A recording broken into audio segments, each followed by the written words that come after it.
Hey there, Sifu Odin Wells with Virginia Beach Wing Chun, here this week to talk to you about the last of our basic hands, the Bong Sau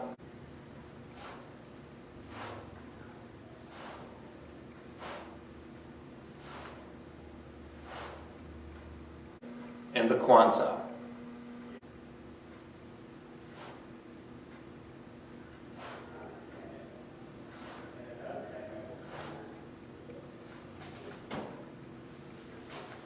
Now, in our previous videos, we've talked about the other basic hands with the straight punch, our Tan Sau, our Gun Sau, our Pak Sau, and our Lop Sau. This week we're getting two of them today because you can't have a good Kwan Sau without a good Bong Sau. So we have to talk about both. With both the Bong Sau and the Kwan Sau, they can either be used to redirect an incoming attack, or they can be used to jam the attack. In other words, in jamming, you can either stick the person's arm to them, or you can use your power and structure to counter the opponent's power and structure. We'll get a little more into detail with that.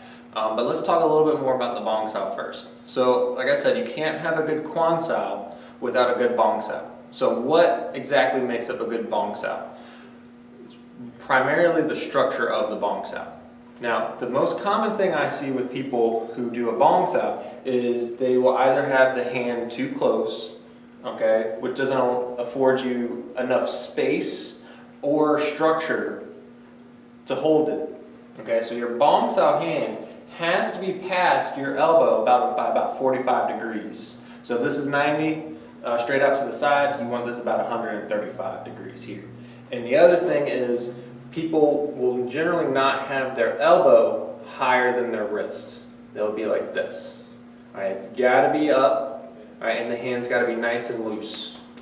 Okay, these are the key things that make up a good Bong Sau. Now, how do you use the Bong Sau? Again, we can redirect or we can jam it. Redirecting is just as it sounds. We take the Bong Sau and we use it to redirect an incoming attack, or basically deflect it off. Jamming would be taking it straight forward, kind of like from the second form, where you're taking the other person's hand and really sticking it to them on their chest here. Now, Bong Sau can also be used low, okay, in a redirecting fashion or a jamming fashion. We'll get a little bit more into that with the Kwan Sau. All right, but what makes up a good Kwan Sau? Good Kwan Sau has to have a good Bong Sau. But what is it that makes Kwan Sau Kwan Sau? Kwan Sau is really just a Bong Sau and a Tan Sau put together. Any combination of that makes a Kwan Sau. Okay? So I have Bong Sau, I have Tan Sau. This gives me Kwan Sau. Okay? This can be used in this fashion where the hands are together, or they can be apart. But it's still a Kwan Sau because you still have a Bong Sau and a Tan Sau. Okay? Now, with Kwan Sau, you can also use it to redirect or to jam. There are different ways of creating the power with the Kwan Sau though, okay? They're all called Kwan Sau because, again, it's all ending with Bong Sau and Tan Sau. It's just how you get there that's a little different, okay? So the first ways that we're going to talk about are with the redirect here, okay? And I've got them listed here on our board. Okay, there are generally three ways of using Kwan Sau to redirect, and generally two ways of jamming it. All right, so how do we redirect it first? Okay, there are three ways of generating that power. You can start from down and use your body to turn up as you bring your hands up. That makes the down to up Kwan Sau. You can use them starting from up and coming down. That makes your up and down Kwan Sau. And you can also use them big and going from side to side. Okay? This is where we are side to side Kwan Sau, or redirecting Kwan Sau this way. Now,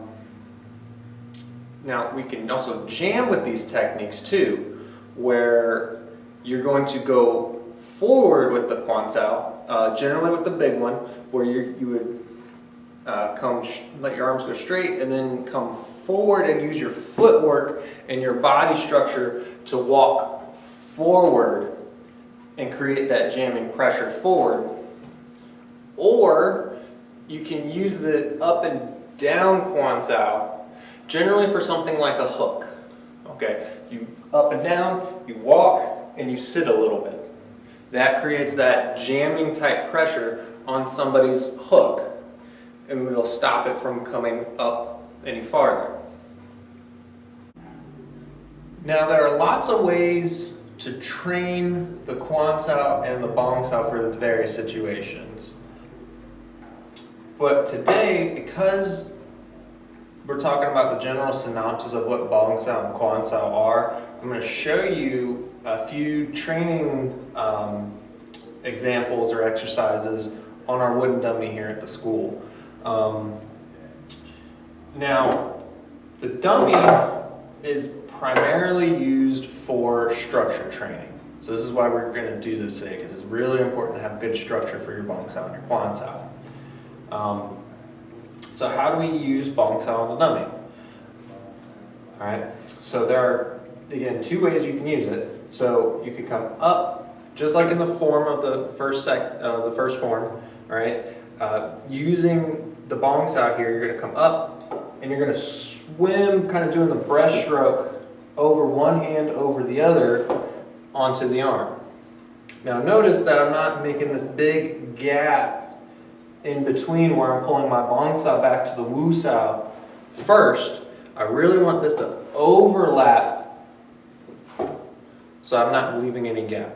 Now, as I said before, you can also use the Kwan Sau low, okay, in this redirecting fashion here, where you just let the arm go straight and let it turn over, and you just hit the lower arm of the dummy, okay? Those are the two general ways of using the Bong Sau on the dummy. Now, you can use Kwan Sau too, right? Kwan Sau is basically just Bong Sau and Tan Sau put together. But we have all the ways of doing it, 4 different ways of doing it. So, first off, we'll use the down to up. So down to up, right, you start with your hands low, let your bottom hand turn down first before you go anywhere, and then bring your hands up, doing the funky chicken, coming up. Now, because of the way the arms are situated on the dummy, you're going to separate your hands so that way one arm hits one arm and your other arm hits the other arm. Okay? Now, when you actually use Kwan Sau, you want to primarily have your Bong Sau as the primary guarding hand versus your Tan Sau. Okay? And here's why. Tan Sau is able to be behind your Bong Sau, so it's able to support any pressure that the Bong Sau can't take. If you primarily use Tan Sau first, the only thing that's supporting it is your face. I don't think you want to use your face to block anything. So make sure that when you use it, you want your Bong Sau to be more predominant and to be getting that first bit of contact first, that way your Tan Sau can support it. Okay? So we've got the down to up. Okay? You also can go up to down, chambering up high, and again, hitting in the same places going down. Again, this is just practicing the structure and the motion of creating up and down. Okay? You can also go side to side, where the arms go straight, and this is exactly like that low Bong Sau that we practiced earlier. You're just timing 2 hands with it now. As this arm goes straight, your Bong Sau hand comes inside, and you hit both arms at the same time. Okay? Now, practicing the forward one's a little tricky on this because the dummy doesn't move. Okay? So you start off kind of chambered around your shoulders, and you push forward. Okay? Come back, push forward. Come back, push forward. Okay? Remember, this is more structure training, okay? To create a really good jamming exercise is primarily used with your footwork. And there's various jamming drills that we'll discuss in future videos. Now that we've gone over all of the basic hands, you have to be really good at transitioning from hand to hand. This is even a good drill to do before you know all the basic hands, to just work on good transitions. If you don't have good transitions for Wing Chun, your Wing Chun's not going to be as good as it should be. Okay? Now this is a drill that I did when I was training, and I recommend to do to all of my students too, and this is how I did it. Okay? First, you want to pick what I call a core move, a move that you always go to and always come back from. Okay, so let's take, for example, in our setup here, we have number one, our straight punch. Okay, you want to practice turning with your hands, and then going from that hand to the next hand. So in this case, we have Kwan Sau. So you're here and you practice transitioning from side to side, going to and from. So we picked our core move as the straight punch. So you go back to the straight punch, okay? And then from there, you just keep moving on to your other turns, going all the way through all your basic hands, right? And even including the new ones we did today. All right, and back to the basic, okay? So this way you practice going to and from all the moves, okay? So once you get done with one core move, you pick on to the next core move. Let's say we do Bong Sau as our next core move. All right, we start with Bong Sau, and then we go to another hand. In this case, I went to Lop Sau. Now from Lop Sau, I want to go back to Bong Sau. So you can always practice those transitions from and to. Okay? Thanks for joining us on this week's video.